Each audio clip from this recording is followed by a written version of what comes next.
پھر ایک اور چیز ہوتی ہے کہ لائف پارٹنر کیسا ہوگا. ہمارا لائف پارٹنر ایسا ہو, ہمارا لائف پارٹنر ویسا ہو, ہم اس طرح سے چلیں یا ہم اس طرح سے. بڑے ایک سوچیں خواب, پتہ نہیں کیا کیا ہم سوچ رہے ہوتے ہیں کہ لائف پارٹنر کو لے کے.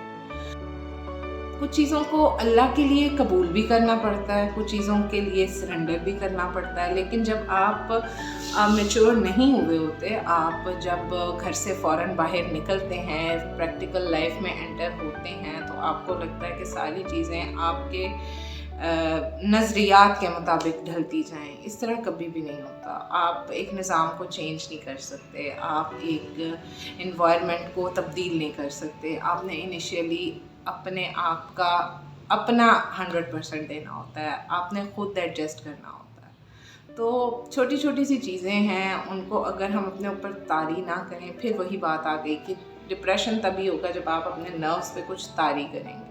جب آپ چیزوں کو کول اینڈ کام اینڈ کوائٹلی, اب تو بچے بہت ماشاء اللہ سینسیبل ہیں, ان کو پتہ ہے کہ how to manage and how to protect their own selves. یہ تو ہمارے دور کی بات ہے کہ جب ہمارے دور میں تو مینیج ہی نہیں ہو رہا ہوتا تھا. گھر والوں کی بھی گالیاں پڑ رہی ہیں, دوستوں سے علیحدہ لڑائیاں ہو رہی ہیں, آفس والے بھی کوئی خاص خوش نہیں ہیں. تو یہ چیزیں پارٹ آف لائف ہیں. ان چیزوں کے ساتھ مینیج کر کے, دوستی کر کے ہی چلا جاتا ہے, اور آپ ایک پروڈکٹیو بہت اچھا وقت گزار لیتے ہیں جب آپ اپنے نروس کو ریلیکس رکھتے ہیں, اپنی پروڈکٹیوٹی کو انہانس کرنے کی کوشش کرتے ہیں.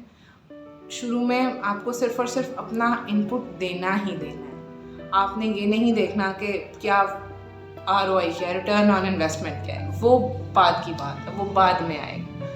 آپ کو ابھی تو تھریش ہولڈ اچیو کرنے میں ٹائم لگے گا, ابھی تو آپ کو بریک ایون تک پہنچنے میں ٹائم لگے گا. تو اس چیز کو ایکسیپٹ کریں اور اچھا وقت گزاریں. ینگ ایج کے ڈپریشنز اتنے زیادہ پرابلمٹک نہیں ہوتے, لیکن یہ کرائسس میں انسان کو لے جاتے ہیں. جب چیزیں مینیج نہیں ہوں گی تو ڈیفینیٹلی آپ کرائسس میں رہیں گے. مینیج کرنے کے لیے آپ کو اپنے نروس کو کام رکھنا پڑے گا, کول رکھنا پڑے گا.